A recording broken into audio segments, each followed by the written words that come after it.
pays, mademoiselle.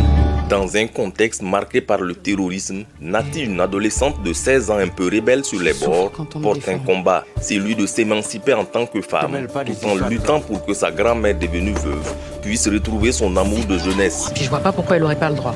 Parce que ça n'existe pas, ça ne se fait Les pas. deux femmes sont les héroïnes du film Les Invertueuses de la réalisatrice burkinabé Aïcha Chloé Boro. En gros, le propos du film, c'est de dire que l'amour sentimental, le désir n'ont pas d'âge pour s'exprimer de façon belle et vertigineuse, qu'on peut avoir 65 ans et aimer très fort et que c'est pas sale.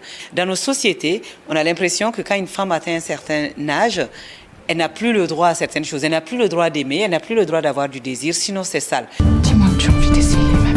Le combat de Nati pour le bien-être de sa grand-mère se déroule dans une situation de crise sécuritaire où la femme subit encore plus de dommages. L'engagement militant de l'adolescente va l'amener à s'engager auprès de l'armée pour lutter contre les groupes terroristes. Son ambition, montrer que la femme compte tout autant que l'homme, même en période de guerre. On n'est pas plus peureux que les hommes. Toutes les places que la société va nous ouvrir, on va les occuper. Et ce film dit, on ne va pas attendre que la société nous ouvre des places. On veut occuper plus de places dans la société, y compris des places militaires, y compris des places pour défendre le pays. Et il faut arrêter de croire que chaque fois qu'une femme conquiert un espace, c'est un espace que l'homme perd. C'est faux. C'est juste un espace que la société gagne. Et c'est aussi le propos du film. Avec ce film, Aïcha Chloé Boro est l'une des deux burkinabés en compétition pour l'étalon d'or de Yenenga dans la catégorie fiction long métrage. Les joutes s'annoncent serrées, mais ses chances sont réelles selon Abraham Baïli, président de l'association des critiques de cinéma du Burkina. Aïcha Boro, on la connaît dans le documentaire. On voit qu'elle arrive dans la fiction avec un excellent film. Il y a de belles images, c'est de belles prises. Il y a la direction photo aussi est très impressionnante. Les séquences de nuit et les séquences de jour, on voit que bon, c'est bien fait.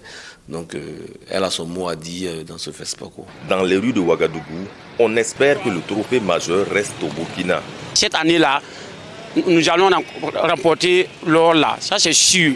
Kevin Sou, conseiller en cinéma et audiovisuel, lui, croise les doigts. Bien sûr, en tant que Burkinabé, quand même, c'est souhaiter en tout cas bonne chance à nos candidats. La candidate Aïcha Chloé Boro s'est dit sûre. Elle va conquérir le jury. Ce FESPACO est pour les femmes et pour le Burkina. Après 2019, où elle avait été la première femme à remporter l'étalon d'or dans la catégorie documentaire, Aïcha Chloé Boro espère être la première femme à remporter l'or dans la catégorie reine, où elle est en compétition avec ses autres concurrents. Gildas Da, Ouagadougou, VOA Afrique.